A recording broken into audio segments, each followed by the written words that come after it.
Vous avez déjà visité des églises africaines? On va dire les mots, on va oser dire les choses. Je pense que je vais être interdit dans certains aéroports à Kinshasa, moi, après ce message. Il y en a qui vont me dire, t'as tué le business! Toi, tu viens plus! C'est pas grave. Vous allez croire que je suis raciste, mais je vous amène quelque part. Est-ce que tu peux m'afficher tous ces hommes de Dieu qui, pour moi, sont des références? Il y a plein de gens bien. Il y a des femmes aussi. Mais ce sont que des êtres humains, mes amis. N'oubliez jamais que ce sont des êtres humains. Mes amis, Joyce Meyer, qu'est-ce qu'elle donne des bons messages, hein? Bon, mes amis, en aucun cas, je dois la mettre, je refuse que quelqu'un me mette sur un piédestal entre Dieu et toi. Jamais. Jamais. Notre grand frère Jésus-Christ nous a recommandé dans la plus importante des prédications, le plus important des messages, que le sermon sur la montagne, devant une foule de milliers de personnes, devant les disciples, devant tous ceux qui voulaient des titres et des promotions, il dit, ne vous faites pas appeler maître, ne vous prenez pas le titre de père, ne vous faites pas appeler chef. Qu'est-ce qu'on fait dans les églises? L'inverse. Parce que c'est pas une question de couleur. Soyez blanc ou noir, et j'ai envie de dire, ceux qui sont encore les plus hiérarchiques, c'est les Asiatiques. Comme ça, tout le monde en a pris pour son grade. Vous allez à la Oyudo Church, la magnifique église de Yonggi-sho, tout est pyramidal là-dedans. T'as le pasteur niveau 1, le pasteur niveau 12, le pasteur numéro 14, le pasteur niveau 16. Tout le monde obéit à quelqu'un. Et dans le mode de fonctionnement de beaucoup d'églises, en Asie aussi, il y a cet aspect un peu bizarre là, de médiation. Alors plutôt que de juste faire un constat, c'est trop facile. Écoutez-moi bien. Pour que quelque chose que Jésus a dit qu'il ne fallait pas faire, on le fasse tous, quelle que soit notre couleur de peau, notre âge, la région où on vit, c'est qu'il y a quelque chose dans l'être humain, dans toi, qui est là, en face, qui est en train de regarder ce message, dans ta voisine ici, dans la salle, il y a quelque chose en nous qui fait que nous sommes toutes à la recherche d'un père spirituel. Et moi aussi. Il y a des personnes formidables qui sont des modèles dans la foi et on peut les imiter. Mais ne les placez pas comme père spirituel. Pourquoi on recherche un père spirituel? Pour deux raisons. Là, vous allez prendre une claque, soit à droite, soit à gauche. Parce qu'on est tous pareils.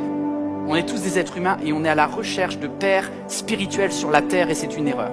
Premièrement, tous ceux ici qui, dans cette salle ou toi devant ton écran, vous avez été victimes de brimades, de dévalorisation. Tous ceux qui ont une mauvaise image de vous-même, d'eux-mêmes. Est-ce que ça parle à quelqu'un? Quand tu étais plus jeune, peut-être tu as été victime de harcèlement.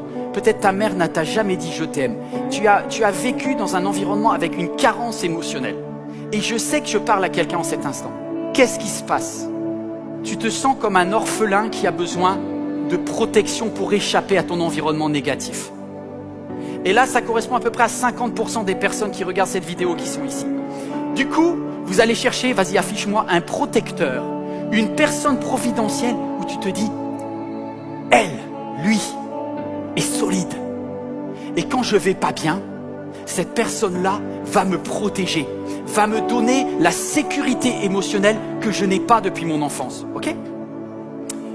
Du coup, entre le père spirituel et toi, il va y avoir un contrat. Regardez le contrat. Le contrat, c'est quoi? C'est un échange volontaire.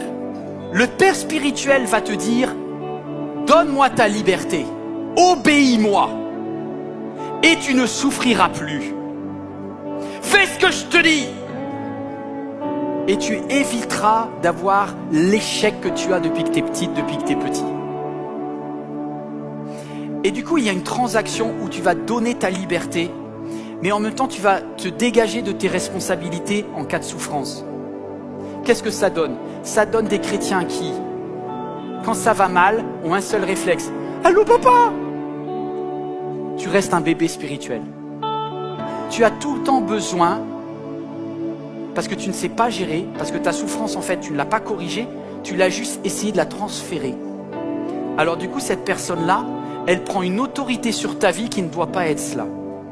Parce que le père spirituel ou la mère spirituelle va dire « Donne-moi ton temps, donne-moi ta soumission, donne-moi ton argent des fois. » Et tu arrives à mettre en place une personne qui devient un gourou dans ta vie. Et lui ou elle profite de ta souffrance pour augmenter son pouvoir.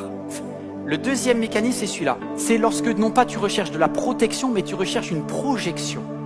C'est pas forcément que tu souffres, c'est juste que ta vie aujourd'hui n'est pas comme tu l'avais rêvé. Là, je parle à quelqu'un. C'est-à-dire que t'es pas malheureux, pas malheureuse, mais c'est juste, si on est honnête, tu as des frustrations, des rêves qui ne sont pas réalisables et tu voudrais les atteindre. Et c'est douloureux pour l'orgueil. Alors qu'est-ce que tu vas faire? Soit tu te dis, j'y arrive pas et c'est foutu de mes rêves, ou soit tu dis, non, mes rêves sont bons, je les conserve, j'ai juste besoin de quelqu'un qui va m'aider à devenir la star que je suis en puissance. Arrêtez ça, c'est mauvais. Arrêtez ça, c'est mauvais. C'est mauvais.